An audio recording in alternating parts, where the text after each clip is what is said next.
نحمده ونصلي على رسول الکریم اما بعد فوز باللہ من الشیطان الرجیم بسم اللہ الرحمن الرحیم۔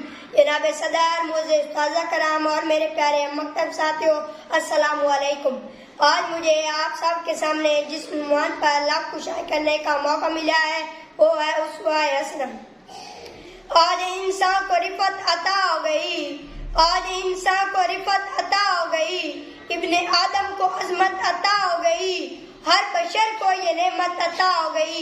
آج انسان میں خیر البشر آ گئے۔ جناب صدر اور حاضرین محفل، آج میں اس عظیم ہستی کو اپنا چھوٹا سا نذرانہ پیش کر رہا ہوں جس کا نام زباں پر آتے ہی اللہ تعالیٰ اپنی رحمتوں کے پھول برسانا شروع کر دیتا ہے۔ یہ وہی نشان ہستی ہے جس پر اللہ کے فرشتے اور اللہ تعالیٰ خود درود بھیجتے ہیں۔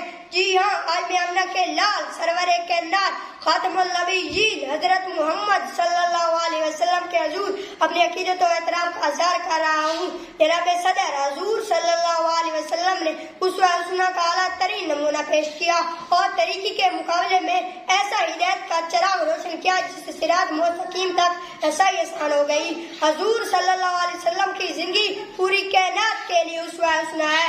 قرآن مجید میں ہے کہ لقد کان لکم فی رسول اللہ اسوۃ حسنہ، تمہارے لیے حضور صلی اللہ علیہ وسلم کی زندگی میں بہترین نمونہ ہے۔ جناب صدر، اگر آپ تاجر ہیں تو عرب کے تاجر کو دیکھیں، اگر آپ سلطان ہیں تو عرب کے سلطان کو دیکھیں، اگر آپ یتیم ہیں تو امنہ کے لال کو دیکھیں، اگر آپ باپ ہیں تو فاطمہ الزہرا کے باپ کو دیکھیں، اگر آپ نانا ہیں تو حسن اور حسین کے نانا کی عظمت کو دیکھیں۔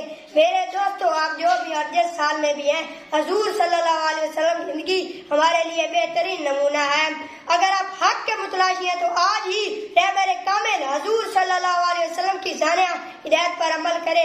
خدا کی قسم، خدا کی قسم، یہی وہ راستہ ہے جس پر چلنے والے صرف ایک ہی ذات سے مانگتے اور ایک ہی ذات کے آگے جھکتے ہیں۔